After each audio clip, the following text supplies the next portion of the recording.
And welcome back. The new film Kiss and Cry follows the inspirational real-life story of Carley Allison. The 18-year-old figure skater showed signs of Olympic potential until one day she collapsed and was diagnosed with an extremely rare form of cancer. Take a look. Okay, we ready? You got this. Relax. Take a deep breath. Deep breath. Thanks, son. Okay, so we're just looking for any redness, hardness, drainage, oozing. And also be aware of any bad odors. You mean other than Carley's breath? And here they are, the stars of Kiss and Cry. Sarah Fisher and our good friend Chantal Kreviazuk is back. Nice to see you guys. Oh, good to see you too. That scene, can I just say, great job. Great. You guys did a really great job. An ensemble.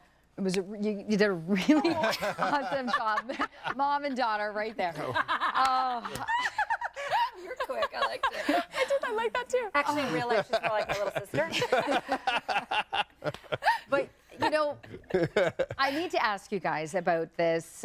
Sarah, you knew Carley in high school. That's where you guys met. Yeah. And knowing her personally, did that help tell her story? I definitely think it helped in many ways. Car and I were really close friends, and it was all such a surreal experience because so many of the scenes that we shot, I actually lived with Car.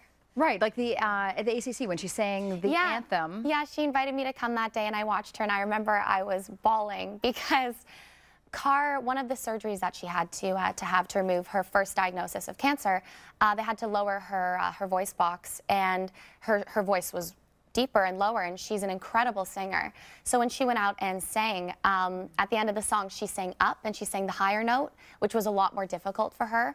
And she just knocked it out of the park. It was incredible, and I was just bawling. Yeah, I'm just wondering, as a performer, as an actress, can you be sometimes, though, too close to the material? Or?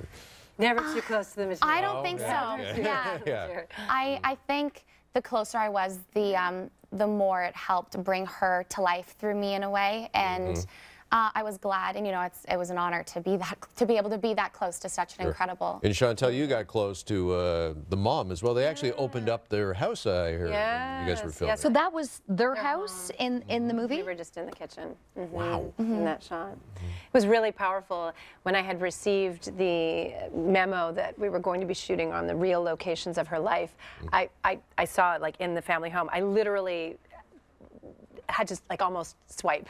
Like it was too much for me. I thought, okay, that just doesn't feel right. And then let it go, walked onto the set, you know, pulled up to their house and walked in, and it just had like an enormous wave of warm, beautiful, embracing energy. And all those preconceived notions that I had just completely melted away. And it was incredibly humbling.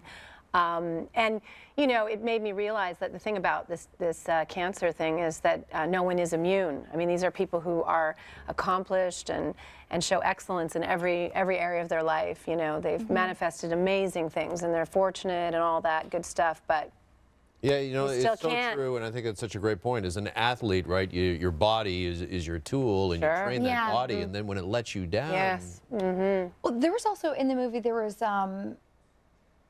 Carley reads a letter from cancer. Yeah. Was that an actuality? It happened in real life? Yeah, so something that Carley did as sort of an exercise is when you're dealing with something that's bringing you down on the inside, you know, physically, you can get quite angry sometimes, and they thought that what a good tool she could use is actually writing a letter as if she's cancer to Carley, to try and get into the mindset of what it's doing and why it's there. And the incredible thing, the spectacular thing that Carley did is she decided to forgive it and to say that she actually said that she didn't believe that cancer wanted to hurt her. And how do you get around something like that, especially with, you know, going through chemo, going through radiation, going through several surgeries, and it making it a lot more difficult for her to do what she loved, which was sing and skate, but it never stopped her. Cancer never stopped her. One of the ways you get around that, I think, is with a good support group. And is that what you wanted to bring out in your role, Chantal? Yes, I mean, you know, I have 3 children, and so there was a responsibility, I think, that just it just like popped into me that I didn't ask. I mean, there was definitely like a call to action.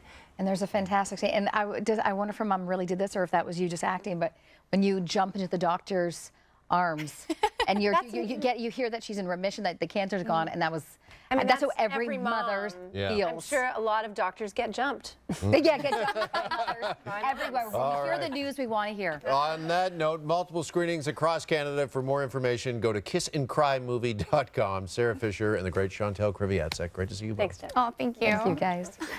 All right, next on the